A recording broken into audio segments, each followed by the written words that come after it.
Ethiopian princess turns out to be a sighing housemaid from Harlem.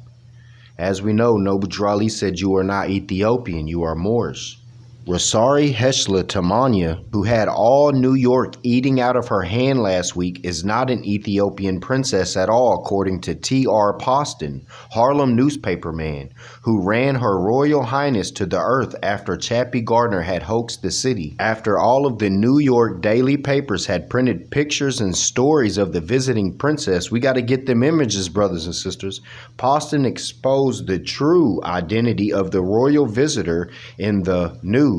He says in part, if the International Press Agents Association had a Pulitzer Prize, the 1935 award would undoubtedly go to Chappie Gardner, for without turning a hair on his pomaded head, Mr. Gardner blatantly executed the slickest publicity stunt of the age this week and pulled the legs of some of the leading daily papers in town, lifting plain Esselyn Smith Harvey from the Harlem Home Relief Rolls. Chappie moved her from the rented room at 1809 7th Avenue, installed her in the Broadway Central Hotel, and presented her to the newshawks as Rassari Heshla Tamanya, a Falasha princess of Ethiopia and first cousin of Emperor Haile Selassie. In the staid New York Times, the blatant daily news fell for it like a ton of bricks. What press agent could ask for more? The dailies later were up in arms, but what did Chappie care? He and his home relief princess had been king and queen for a day. The New York Times granted an interview with the cousin of Haile Selassie. The Sunday issue of that journal devoted a full column to the opinions of the Ethiopian princess. She talked darkly of hidden tunnels and rivers, deadly sharpshooters, and of a Second World War, which she was right about. Harlem something, because there's a sticker over that. Newsreels taken.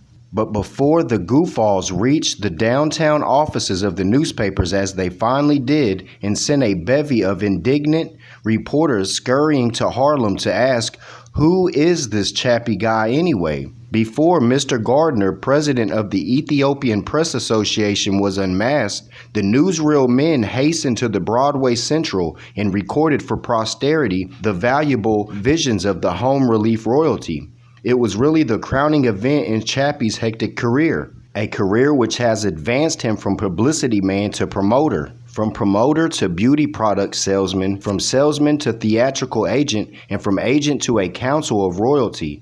And Chappie, the Stilton, Pennsylvania boy who made good, was out to make the most of it.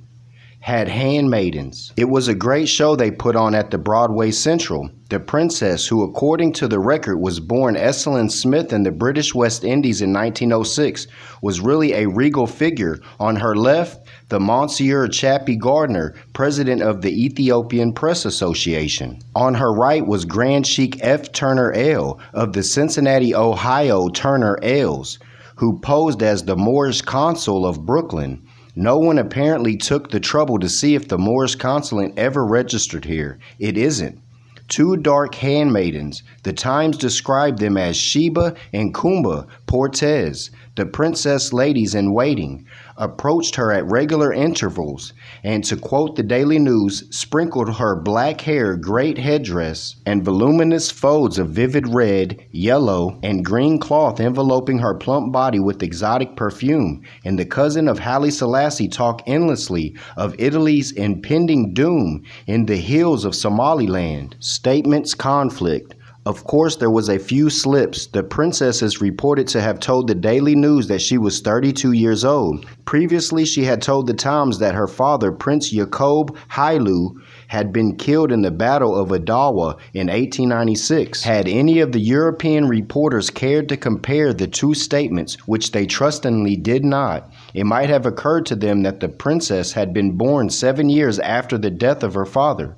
But who is a mere reporter to doubt the words of royalty? So what's Turner Ale doing involving himself with Ethiopians when he knows that they are Moorish? See, Turner Ale, I feel there's a lot that's not being told to the Moors in regards to Noble Drew Ali. I heard of princesses being involved with Noble Drew Ali before.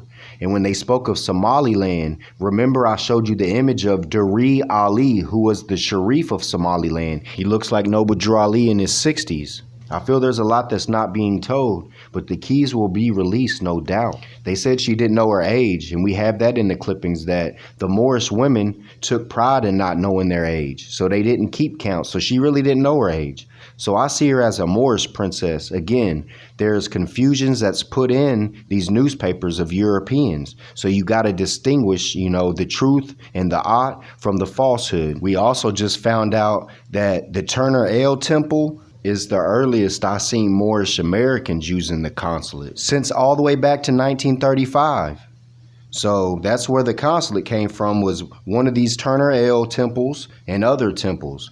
But then we have to think about Turner Ale being tied up with these Ethiopians, because remember, I told you, Star Order of Ethiopia in Chicago in the 1920s was banging pretty much what they call it on other movements and causing riots and stuff. And one of the riots, the National Guards had to be called, and there was a riot in the Chicago streets. And that may have been the time that Noble Drew Ali was chased around the temple, but then they also say he was stabbed as well.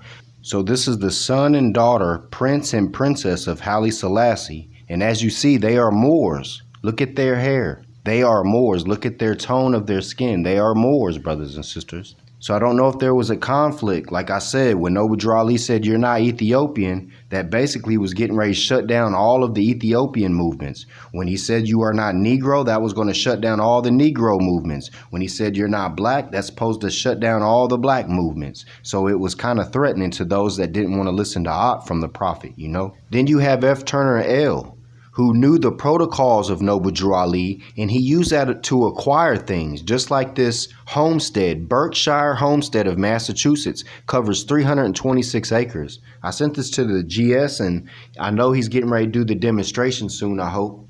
But I think maybe he just didn't do it because it'll hurt your feelings, man. These Moors really took stuff and just let it just fade away. 326 acres.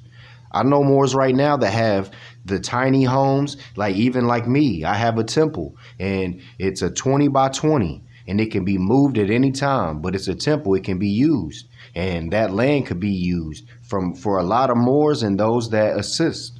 So yeah, go bug Cujo Adwoel about this whole clipping and let him go through it and really break it down, because, man, 326 acres, brothers and sisters, 5 buildings. The main building is a huge 3-story building with circular porch. Peace and love, brothers and sisters.